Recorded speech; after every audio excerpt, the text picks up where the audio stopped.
Glass भांगिले mic उपाड़िले chair फिंगिले Cuttack महानगर निगम CMC council बैठक रे कॉर्पोरेटर का तुमुल कांड बैठक अधारू गृहरु पलाइले मेयर और कमिश्नर यापर सीएमसी काउंसिल बैठक बंद रही।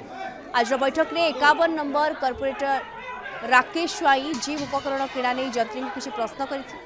जिम उपकरण किणारे दुर्नीति नहीं से अभियोग आनी जंत्री उत्तर में असंतोष प्रकाश कर से भंगारुजा करते। अन्य जड़े कॉर्पोरेटर रविनारायण साहू यहाँ विरोध करिबारु विवाद आहरी बढ़ी।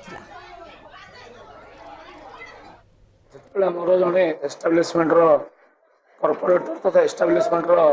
जी आम चेयरमैन अच्छा ना हूँ राकेश स्वाई से सी गोटे प्रस्ताव रखी मेयर पाखे कमिशनर पाखे जोटा कि आप जानी गोटे पूर्वर बहुत कथा उठी जो इक्विपमेंट जो एरिया इनस्टलेशन कर कॉर्पोरेटर को जना जाऊँ तो यह गोटे निंदनीय घटना। गोटे कॉर्पोरेटर जापर वार्ड में कौन डेवलपमेंट कम कराला सब बेले गोटे कॉर्पोरेटर प्रचेषा थाए वार्ड डेवलपमेंट करने जेकोसी जेई जदि वार्ड में कम करटलिस्ट कम करने पूर्वर कहीदेवार था सी न कहीकि कम से सब करदे। तो ये कथा जो आम मेयर को पचारूँ से राकेश स्वाई जो विषय बारंबार कहते आमर जो सिटी इंजीनियर अच्छा हस्तक्षेप ये सब कथा हो कारण सिटी इंजीनियर होती यार मुख्य तुम अंडर समस्त जेई अंतर्भुक्त तुम्हें निश्चित भाव में जितेबले एक कथा आलोचना चली मेयर कॉर्पोरेटर मानक डिस्कसन चली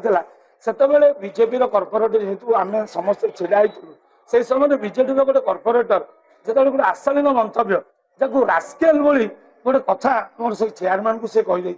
से आम समस्त स्तब्ध होइलु कि काउंसिल ये गोटे पवित्र गृह ये तुम्हें मैंने जीतिक आसीच आम भी जीतिक आसीचु ये तुम्हें रास्केल कहवा तुम्हें किए से कथाटी उत्तेजना होता से जहाँ भी हो ये मेयर होती आमर मुख्य मेयर सामने कमिशनर सामने तुम्हें रास्केल भली शब्द व्यवहार करवा केते ठीक कथा।